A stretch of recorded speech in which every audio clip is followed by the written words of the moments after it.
Welcome to Flippin Out, the interview show where I interview flippin' losers. How does it feel to be a flippin' loser? I've never seen such a sexy, elegant, chaotic loser.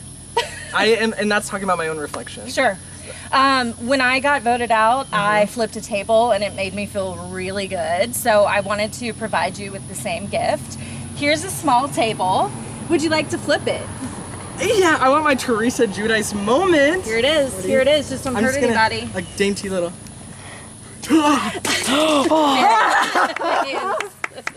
Thank you. Do you feel great? I feel so good. Good. Come take a seat. Here we go. All right. So tell me everything. Tell me what happened. Okay, so I went in with my best friend Rogue here. Not a single person knew. I was shocked that no one picked it up. How were people?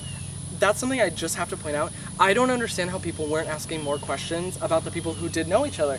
Me and Rogue didn't lie. We said we know each other. Like we've met before. We lied saying like that his roommate was our mutual friend and that's how we met. Dude, you told me that at the morning interviews and all day though I've been thinking that the lie was true. No. I forgot that y'all are like really good friends. That's my best friend. Like, okay, that's funny. Moving across the country, it took me so long to make friends, and Rogue and his little crew in Austin just took me in. Aww. And I'm the youngest of that friend group too, so they are very much like older sibling roles to me. So Rogue and I absolutely strategized before we came out here. Yeah. Like in the game, we tried not to be seen together at all, and it worked so well until we were put next to each other. So I was campaigning to get Rogue more seats, like trying to be like, I stand a better chance against Abrielle in votes. I don't think I could beat Rogue. I kind of knew I could beat Rogue just because love him, but I think I was just like playing a little bit better. Sorry, Rogie. But I think if Rogue would have stayed, I would have won against Abrielle, and then I still would have had my best friend in the game. But when we both realized, we're like, oh girl, one of us is going, I was like, Rogue, drag me through the mud, like do what you have to do to get rid of me. Well, I have to say, you are a very gracious loser. Like, you were here for the experience. Yeah. And so, but tell me how, like, what went down in the last round that got you out? Yeah, so I played the Sunflower, and I wanted to be messy because everyone was being so diplomatic with me, and I was like, girls, let's draw lines, like, make it clear. The only person I knew was coming after me was Zach. Immediately after, first thing I get the power, I take Zach outside. I say, Zach, you're safe. It's too predictable to go for you. Me knowing in my head, I'm probably gonna put Zach up. And then I talked a lot with Shane, and I was gonna put Shane up as a pawn. He fought me on it, and I was like, you know what, I won't do it. Olivia says, I wanna put Shane up as the Rose nominee. And I said, I'm not breaking a word. There's one less promise broken, because that would have been 3 if I did nominate him. 3 promises broken. So I broke a promise with Zach, but he nominated me the round before, so I'm like, girl, like Tit for tat. It is what it is, right? Tit for tat. And then putting up Edmund, that was such a bummer because I feel like I did want to work with him. I just didn't see the drive to have conversations and give me information the way I felt like I was. I was chasing the conversations. Abrielle has been fighting this entire time. Her and I just survived together. I'm not gonna put her up because we survived together. Let's put other people through hell. You're tired. And then honestly, Kat, I was gonna go after. She got saved. I was playing with her more or less the entire time, but I was like, she's playing so quiet that I want to call that out. If I was to call who's gonna win, I think Thomas is playing the I don't understand. I keep forgetting that he's in the game. Right. Yes. He disappears, and then on top of that, he is friendly with everyone, and every single person I talked to was like, let's keep working with Thomas, and I was working with everyone. But to be honest, my real allies I wasn't gonna flip on was obviously Rogue first and foremost. He got out, so I was like, let's cause some chaos. That's my bestie that just went out. He said, don't trust Shane. I used that info so hard. I was like, y'all, Rogue told me not to trust someone, so that's gonna be a big factor. I didn't even nominate Shane, and I gave that information away very lightly, but genuinely. Shakira, I didn't want to work against. I think I said one thing during the entire game of she's sitting pretty. I think that's the only thing I said about her during the game. When it comes to Olivia, I didn't expect her to like me. I don't know why. I think this is a lot. This is a lot, as y'all can tell the way I played, this whole thing. And she just seemed a little more timid at first. I was like, she's not going to want to do this. Brynn, I nominated her the first round. She took it like a champ, and I gave her a seed to even it out, and she evened it out. She was like, cool, someone had to do it. And that was really cool. I did get Nick out, so I got one person out. Like, I got the first person out of the game. So I made big moves. I was controversial. I lied. I wanted to be the villain. I was the villain. Yeah, you succeeded in that. But I'm not the only villain. Well, who else is the villain? I think that we just have sneakier villains. I think Thomas is like a chaotic neutral almost, because he is not working, as far as I know. He came up to me and said, let's solidify something, Final Four. And he's like, I have promised other people Final Four, and I want you to know, this is a spot for you, absolutely. I never found out who the other two were. I think Shakira was one.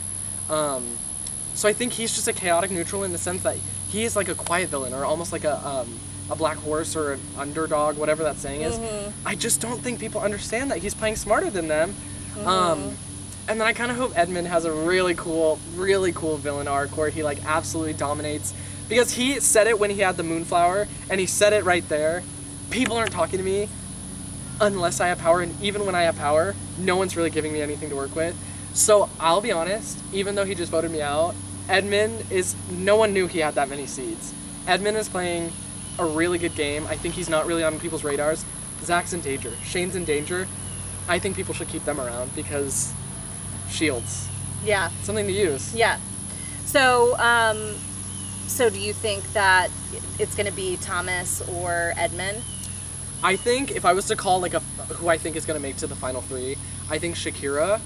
I'm going to say Shakira, Thomas, and I really think, although Zach, I painted the biggest target possible on him 2 rounds in a row, I think he's going to weasel out of it. I also don't think people are paying attention to him.